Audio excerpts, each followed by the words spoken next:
अतिशय आनंदाच्या अंतःकरणाने आणि भक्तिभावनेने आम्ही सर्व इंदापूर तालुक्यातल्या सर्व नागरिकांच्या वतीने, ग्रामस्थांच्या वतीने, विविध संस्थांच्या वतीने आम्ही आज इंदापूर नगरीमध्ये जी मालोजीराजेंची गडी आहे या ऐतिहासिक शहरामध्ये आम्ही जगद्गुरू संत तुकाराम महाराजांचं पालखीचं स्वागत करतो.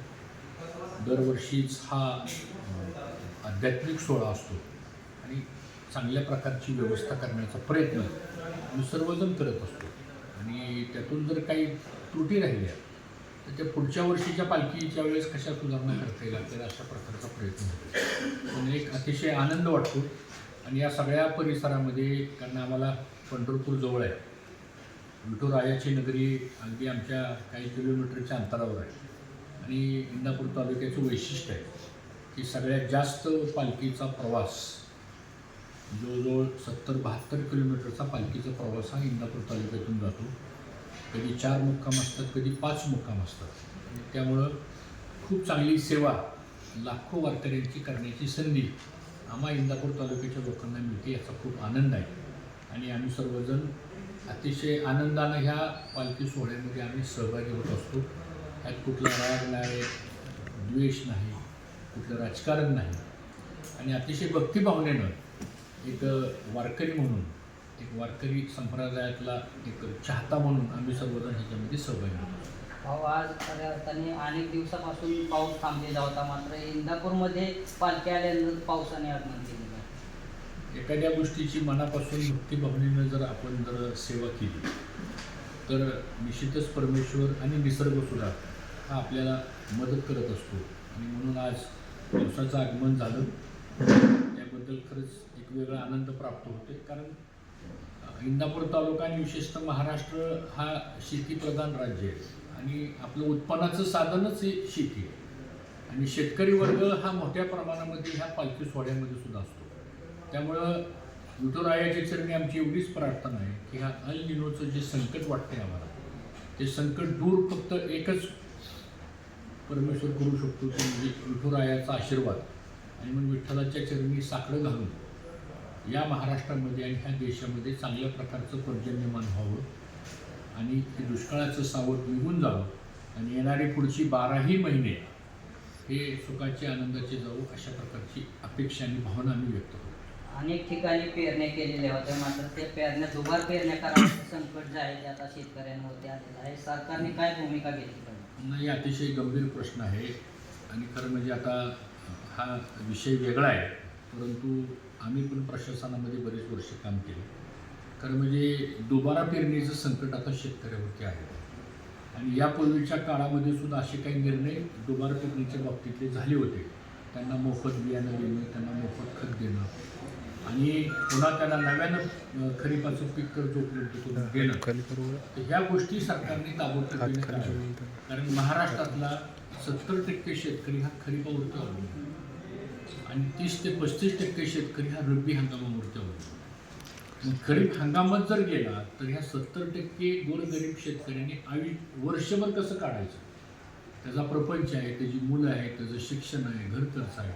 मला असं वाटतं सरकारने ह्याच्याकडे लक्ष द्यावं आणि आमची तर हीच मागणी अशी आहे की दुबार पेरणीसाठी मोफत बियाणं, मोफत खत आणि त्याला लागणारा पतपुरवठा हा सरकारने ताबडतोब उपलब्ध करून द्यावा. सातत्याने कृषी मंत्री म्हणतात की 30 जुलैपूर्वीच कर्जमाफी होईल, मात्र अनेक वेळा तारखा बदलल्या जातात.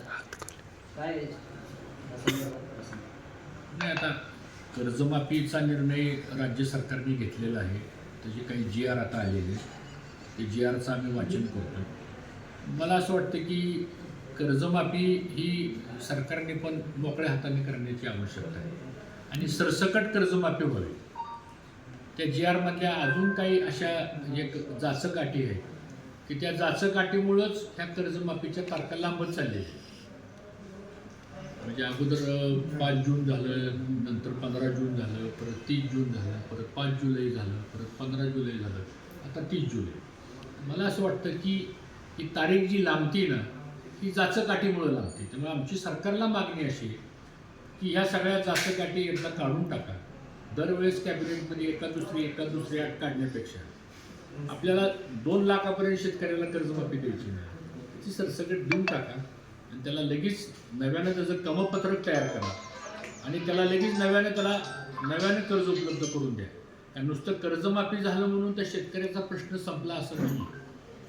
एक प्रश्न संपेल त्याचा कर्जाचा, पण दुसरा प्रश्न उभा राहणार आहे, दुबार पेरणीचा उभा राहणार आहे, बियाण्याचा उभा राहणार आहे, नव्यानं लागणाऱ्या पीक कर्जाचा उभं राहणार. कर्ज शेतकऱ्याला दर हंगामालाच काढावं लागतं आणि दर हंगामामधलाच हा प्रॉब्लेम आहे. मला वाटतं सरसकट कर्जमाफी व्हावी, यातल्या जाचकाठी काढून टाकाव्यात आणि जे काही 37-38 हजार कोटी रुपये जे 56 लाख शेतकऱ्यांना जे काही मिळणार आहेत ते मला असं वाटतं सहजपणानं त्याच्या खात्यामध्ये कर्जाच्या खात्यामध्ये जमा व्हावेत अशी या निमित्तानं आमची मागणी. भाऊ, गेल्या 2 दिवसापूर्वी जयंत पाटील यांनी मुख्यमंत्र्यांची भेट घेतली, त्यानंतर चर्चा सुरू झाली की शरद पवारांची राष्ट्रवादी सत्तेमध्ये जयंत पाटील या अर्थमंत्री, तसं काय आहे? याची कुठल्याही प्रकारची कल्पना नाही, परंतु याचा खुलासा खुद्द जयंत पाटील साहेबांनीच केलेला आहे की ते त्यांच्या कामासाठी गेले होते, त्यांच्या मतदारसंघातले काही प्रश्न होते, त्यांनी त्याचा खुलासा केलेला आहे. पण मला तशा कुठल्याही प्रकारची चर्चा आमच्यापर्यंत आलेली नाही, कारण आम्ही पण त्या कोर कमिटीमध्ये आहोत. तशी कुठल्याही प्रकारची चर्चा झालेली नाही आणि आज तागायतपर्यंत कुठल्या प्रकारचा निरोप आम्हाला मिळाला नाही. भाऊ, आता सध्या तालुक्यात आपले पालखी महामार्गाचे काम अजून पूर्ण झालेलं नाही, अजून अर्धवटच आहे. नितीन गडकरी साहेबांनी पाहणी केली, त्यावेळेस तुम्ही पण होता, मात्र पाहणी करूनही पालखी महामार्ग पूर्ण झालेला नाही. वाऱ्याच्या अगोदर पालखी महामार्ग पूर्ण होईल असं आश्वासन दिलं होतं गडकरी साहेबांनी. ठेकेदार कुठेतरी प्रशासनाला म्हणजे जुमानत नाहीत का? नाही, मी सातत्यानं ह्या निकृष्ट दर्जाचं काम जे पालखी महामार्गाचं झालेलं आहे, विशेष करून ते आपल्याच पट्ट्यामध्ये झालेलं आहे. हे काम इतकं निकृष्ट झालेलं आहे की दुर्दैवाने त्यातला एक कॉन्ट्रॅक्टर तर मयत झाला आणि आता अवस्था अशी आहे, मी स्वतः गडकरी साहेबांना दिल्लीला जाऊन पत्र दिलं होतं की तुम्ही याची पाहणी करा. माझ्या विनंतीवरती गडकरी साहेब आले, त्यांनी या महामार्गाची पाहणी केली, अत्यंत संतप्त झाले होते ते सगळं काम बघितल्यानंतर. त्याच्यानंतर त्यांनी एक 8 दिवसामध्ये त्यांनी दिल्लीला मीटिंग घेतली आणि इथले सगळे जे अधिकारी आहेत, आवटे साहेब असतील, ते संजय कदम असतील आणि इथले जे कॉन्ट्रॅक्टर्स आहेत जे काम करत आहेत ते, आणि प्लस त्यांनी ते शेळके म्हणून जे कॉन्ट्रॅक्टर आहेत ज्यांनी पाटस ते बारामतीचं काम केलं होतं. आम्ही अशी मागणी केली की ह्याची काय तुम्हाला चौकशी करायची ती करा, जे कोणी दोषी असतील त्याच्यावर कडक कारवाई करा. कारण आज ही अवस्था जर बघितली आपण, काल सुद्धा विश्वस्त, आजही सकाळी तुकाराम महाराज पालखीचे विश्वस्त सुद्धा खूप अस्वस्थ झालेले. ते म्हणजे आम्हाला चालता येत नाही, मातीत खडी मिसळलेली आहे, आम्हाला बरेच जण बिगर चपलाचं चालतात, बैल रथ ओढतात त्याला रथ ओढता येत नाही आणि इतका मोठा जनसमुदाय जो अत्यंत भावनिक सगळा घरदार संसार प्रपंच सोडून आज 200-200 किलोमीटर चालतो. पण दुर्दैवानं आमच्या भागात त्याला तो रस्ता चांगला नसल्यामुळं त्याची खूप गैरसोय झाली. खरं म्हणजे एक जबाबदार नागरिक म्हणून मी सगळ्या आमच्या वारकरी बांधवांचं मी दिलगिरी व्यक्त करतो. त्यांना खरं म्हणजे की ठेकेदारच्या चुकीमुळं त्याची किंमत गोरगरीब वारकऱ्यांना भोगायची पाळी येते. आणि मी परवासुद्धा गडकरी साहेबांना भेटलो दिल्लीला जाऊन. आता त्यांनी काही पॅचवर्क करायला सांगितलेलं आहे आणि काही नवीन कामं इथून पुढे जी करायची आहेत आत्ता ती कामं शेळके कॉन्ट्रॅक्टरनी करावीत असं काहीतरी त्यांच्या बैठकीमध्ये ठरलेलं आहे. आणि मला असं वाटतं की येत्या 4 ते 6 महिन्यामध्ये का होईना हे जर नाही झालं तर मला असं वाटतं हा पालखी महामार्ग नसून हा त्रासदायक मार्ग झाला आहे आणि ह्यातनं काही अपघात घडत आहेत. दुर्दैवानं काही लोक मृत्युमुखी पडलेले आहेत आणि त्या रस्त्याने जाणंच मुळात आता म्हणजे जीवाशी खेळण्यासारखं झालेलं आहे. तर ह्याच्याबद्दल आम्ही पण खूप नाराज आहोत, कारण ही चांगलं काम झालेलं नाही. तर सगळ्याच रस्त्याचं इस्टिमेट सारखं असेल, सगळ्याच रस्त्याचा DSR सारखा असेल, मग आपल्या इथलं काम चांगलं का होऊ शकत नाही? कोण कॉन्ट्रॅक्टर आहे हा? आणि म्हणून ह्याच्यावर सुद्धा कारवाई तर झालीच पाहिजे. पण त्याहीपेक्षा हे जे काही निकृष्ट दर्जाचं जे काम झालेलं आहे याच्या बाबतीत सुद्धा ठीक आहे, ती डिपार्टमेंट त्यांच्या पद्धतीने बघतील. पण आज एकतर सगळी झाडं तोडली, त्यामुळं रखरखत्या उन्हामध्ये आज त्या वारकऱ्यांना 70 किलोमीटर चालत जावं लागतं. कुठं विसावा घ्यायचं म्हणलं तर त्याला एक झाड सुद्धा नाही सांगतो.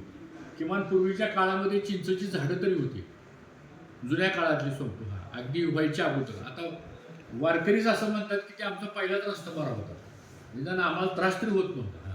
नाहीतर कुठं आम्हाला मोठ्या 2-4 कोटीच्या गाड्या घेऊन जायचं ह्या रस्त्याने. आम्हाला तर पायीच चालायचं आहे. पायी चालायला जर तुम्ही जगद्गुरू संत तुकाराम महाराज पालखी महामार्ग असं नाव देता तुम्ही त्या महामार्गाला, आणि काम मात्र निकृष्ट दर्जाचं करता, याच्याबद्दलची तीव्र नाराजी या सगळ्या वर्गामध्ये मी सुद्धा त्यांच्या बरोबर आहोत. आणि कुठल्याही परिस्थितीत हा रस्ता चांगल्या क्वालिटीचा होऊन त्याला अतिरिक्त लागणारा निधी जो कोणी नवीन काम करेल त्याला द्या, आणि ज्यांनी चुकीचं काम केलेलं त्याच्यावर कारवाई करा. भाऊ, आता केंद्रामध्ये केंद्रीय मंत्रिमंडळाचा विस्तार होण्याची दाट शक्यता आहे, आणि त्याच पार्श्वभूमीवर येणाऱ्या अधिवेशनात महिला आरक्षणाचं बिल आणि डिलिमिटेशनचं बिल हे दोन्ही बिलं सादर होणार आहेत असं अंतर्गत सूत्रांकडून कळतंय. तर त्याला आपला पक्ष राष्ट्रवादी काँग्रेस शरदचंद्र पवार हा केंद्रात पाठिंबा देणार आहे असं समजते. तर मग ते केंद्रीय मंत्रिमंडळाच्या विस्ताराचे आणि डिलिमिटेशन बिलला पाठिंबा देण्याचे कुठंतरी धागे जुळत आहेत का? नाही, आमच्या खासदार आणि आमच्या पक्षाच्या कार्यकारी अध्यक्ष सुप्रियाताई यांनी 2 दिवसापूर्वीच आपल्या प्रेसमध्ये एक स्टेटमेंट दिलेलं आहे की आता या क्षणापर्यंत तरी डिलिमिटेशनचं कुठलंही बिल सभागृहात मांडण्याचा प्रस्ताव आलेला नाही. कदाचित 20 तारखेनंतर दिल्लीमध्ये अधिवेशन सुरू होते पार्लमेंटचं, आणि आमच्या खासदार सुप्रियाताईंनी हे सांगितलं की सुधारित बिल त्यांना सुधारित बिल आणावं लागेल. आता डिलिमिटेशन सुधारित बिल आणणार आहेत का नाही आणणार हे अजून काही ठरलेलं नाही, आणि ते बहुतेक त्यांच्या बिझनेस ॲडवायझरी कमिटी असते पार्लमेंटची, आणि ते संसदीय कार्यमंत्री असतात, त्याच्या संदर्भातला प्रस्ताव मंत्रिमंडळाची मान्यता झाली तर ते ठेवतात. तर तसं जर बिल आलं समजा, तर त्याच्यावर आमच्या पक्षाचे वरिष्ठ नेते अभ्यास करतील, आणि त्यानंतर त्याच्याबद्दलची भूमिका जाहीर होईल. पण अजून बिलच आलं नाही तर त्याबद्दल आज बोलण्यात काय अर्थ नाही. दोन्ही पवार फॅमिली एकत्र येऊन एकत्र येतील आणि ते ह्याला पाठिंबा देतील अशा आता जस्ट नुकत्याच बातम्या येतात, त्यात किती सत्यता आहे? म्हणजे दोन्ही राष्ट्रवादी एकत्र येईल का? विलीनीकरण परत होईल का? नाही, आता काय की विलिनीकरणाच्या बाबतीमध्ये शेवटी आम्ही काही विलिनीकरणाच्या संदर्भातला अंतिम निर्णय कोण घेतं, कुठल्याही पक्षाचा असू दे, तो पक्षाचा जो अध्यक्ष असतो तो त्यांचा अधिकार असतो. पण स्वर्गीय अजितदादा ज्यावेळेस होते त्या ज्या काही 9 बैठका झाल्या त्यातल्या 4 बैठकीला मी उपस्थित होतो, आणि शेवटची बैठक जी झाली बारामतीला आपल्याला सर्वांना माहिती आहे. पण त्यावेळेस अजितदादाची प्रामाणिक इच्छा होती की दोन्ही राष्ट्रवादी काँग्रेस पक्षाने एकत्र यावं, आणि आपण एकत्र एका दिलाने आपण काम करू, आणि चांगल्या पद्धतीने लोकांना आपण सेवा देण्याचा प्रयत्न करू असं दादांची इच्छा होती. दुर्दैवानं दादांचं अपघाती निधन झालं, आणि नंतर मग त्या महिन्याभरात 2 महिन्यामध्ये वेगवेगळ्या चर्चा पुढे यायला लागल्या, वेगवेगळ्या स्टेटमेंट्स पुढे यायला लागले. त्यामुळे मग आमच्या पक्षाच्या सगळ्या कोर कमिटीमध्ये आम्ही एकत्र चर्चा झाली, आणि त्यामुळे मग विलिनीकरणाच्या बाबतीमध्ये दादा काय म्हणले होते एवढीच भूमिका आम्ही मांडली. पण त्यानंतर पुढं ती चर्चा थांबली तिथं. आता ह्या क्षणापर्यंत काही अशी कुठलीही चर्चा आमच्यापर्यंत आलेली नाही. आता पुढं काय होणार आहे, आता ह्या बातम्या मीडियामध्ये येत आहेत, परंतु आमच्या स्तरावर तर या संदर्भातली कुठलीही चर्चाच्या संदर्भात विषय झालेला नाही. पालखी महामार्गावरती पुण्याच्या कामाला जे ब्लॉक वापरले आहेत त्या ब्लॉकमध्ये गजनी नसून डुप्लिकेट गजनी वापरत आहे फायबरची. नाही, आता गडकरी साहेब मला असं म्हणाले की त्यांनी आता एक नवीन मशीन आणलेलं आहे, आणि ते मशीन रोडवर जर फिरवलं तर त्या मशीनमध्ये सगळे इंडेक्सेस येतात. म्हणजे त्याच्यामध्ये खडी किती मिसळली, त्याच्यामध्ये स्टील किती मिसळलं, त्याच्यामध्ये सिमेंट किती मिसळलं, ह्याचं सगळं ॲनालिसिस त्या मशीनमध्ये डायरेक्ट येतं. त्यामुळं क्वालिटी कंट्रोलचा ऑफिसर पाठवा आणि चौकशी करा हा काळ राहिला नाही. आता नवीन टेक्नॉलॉजी आलेली आहे. मला असं वाटतं गडकरी साहेबांनी या संपूर्ण पालखी महामार्गाचं त्या मशीनमार्फत क्वालिटी सर्वे करायचं ठरवलेलं आहे, आणि त्याप्रमाणे मग ते त्यांचा काय पुरावाच आहे तो. ते काही कोणाचा रिपोर्ट घ्यायची पण आवश्यकता नाही. तर मला असं वाटतं ते आम्ही त्यांना म्हणलं की तुम्ही करा ते. आमचा कोणाचा काही व्यक्तिगत कोणाबद्दल काय राग नाही. आमचं एकच म्हणणं असं आहे की वर्षानुवर्ष पालखी ह्या मार्गावर जाणार आहे आणि आम्ही पण जमिनी ह्या पालखी महामार्गासाठी दिलेत ना. सगळ्यात जास्त पालखी महामार्गाचं लँड ॲक्विजिशन हे इंदापूर तालुक्यात झालं सगळ्यात जास्त. मग आम्ही आमची राहती घरं दिली, बागायत क्षेत्र दिलं, आम्ही एक राष्ट्रीय कर्तव्य समजूनच दिलं, एक धार्मिक कर्तव्य समजूनच दिलं. आज तुम्ही बघा संसरपासून सराटीपर्यंत सगळा बागायत भागातून पालखी महामार्ग गेलेला आहे. कोणीही विरोध केला नाही. एक चांगलं काम होतंय, आध्यात्मिक पगडा आपल्यावर आहे. मग आता जर आम्ही जमिनी दिल्या आणि तुम्ही जर निकृष्ट दर्जाचं काम करत असाल आणि आमचीच पुढची पिढी जर अपघातामध्ये मृत्युमुखी पडणार असेल तर आम्ही हे का सहन करावं? आम्ही नाही सहन करणार आहे. भविष्य काळात ह्या गजनीचा काय दुरुपयोग म्हणजे होईल का सर? तुझे टिकेल का ते पूल टिकेल का? नाही, आता ती ह्याच्याप्रमाणे टेक्निकल सर्वे त्याचा होऊ द्या आणि शेवटी त्याचं ऑडिट तर करावीच लागणार आहे. एवढे मोठे फ्लायओव्हर्स आपण केलेले आहेत, तिथनं हजारो टनाची वाहतूक जाणार आहे आणि हे रस्ते काय 2 आणि 5 वर्षाकरता नाहीत. हे रस्ते 50-50 वर्ष टिकणार आहेत पुढं. ह्याचा जर आजच जर काम चांगलं नसेल उद्या भविष्यात त्यातनं जर काय अपघात झाले तर किती लोकांचा बळी घेणार आहे आपण. आणि म्हणून आमच्या सर्व इंदापूर तालुक्यातल्या लोकांच्या भावना तीव्र आहेत की हे काम दर्जेदार झालं पाहिजे. नॅशनल हायवे अथॉरिटी आणि त्याचे जे अधिकारी आहेत त्यांची पण जबाबदारी आहे. ही कामं चांगल्या प्रतीची का झाली नाहीत त्यांना पण जा विचारला पाहिजे ना. तुम्ही ह्याची पेमेंट्स कसे काढता, ह्याचे रिपोर्ट्स कोण देतं? वास्तविक पाहता हे चुकीचं आहे. जर सराटीपासून पुढं पंढरपूरपर्यंत रस्ता चांगला होतो, वेळापूरपासून अगदी फलटण लोणंदपर्यंत रस्ता चांगला होतो, बारामती काटेजेवाडीपासून तर पाटस रोडपर्यंत काम चांगलं होऊ शकतं. ह्या रस्त्याला काय प्रॉब्लेम आहे? हे कोण ठेकेदार आहेत? का चांगलं काम करत नाहीत? त्यांची जबाबदारी आहे का नाही? काय 4 चाकीत जरी बसलं तरी बैलगाडीत बसल्यासारखं वाटतंय ह्या रस्त्याला. आता ते स्वतः गडकरी साहेबांनी त्या दिवशी बघितलं ना स्वतः, आणि गडकरी साहेबांनी त्या दिवशी कबूल केलं की माझ्या सगळ्या कामामधलं निकृष्ट दर्जाचं काम जर कोणतं असेल तर हे आहे. म्हणलं साहेब आता ते जाऊ द्या, आमचा रस्ता चांगला करून द्या. कुठंतरी दुर्लक्ष होतं असं बरण्यांचं कसं काय? नाही, आता दुर्लक्ष कोणाचं कमी होतंय मला त्याबद्दल माझं काय म्हणणं नाही. ह्या गोष्टीचं दमलिता घ्यायला काय असं वाटतंय का? रस्त्याचं काम चांगलं करून घेणं हे त्या डिपार्टमेंटच्या अधिकाऱ्यांचं पण काम आहे. आम्हाला ते काम चांगलं वाटलं नाही म्हणून आम्ही डायरेक्ट तक्रारी केली. मी तर डायरेक्ट तक्रार केली. मी असं काय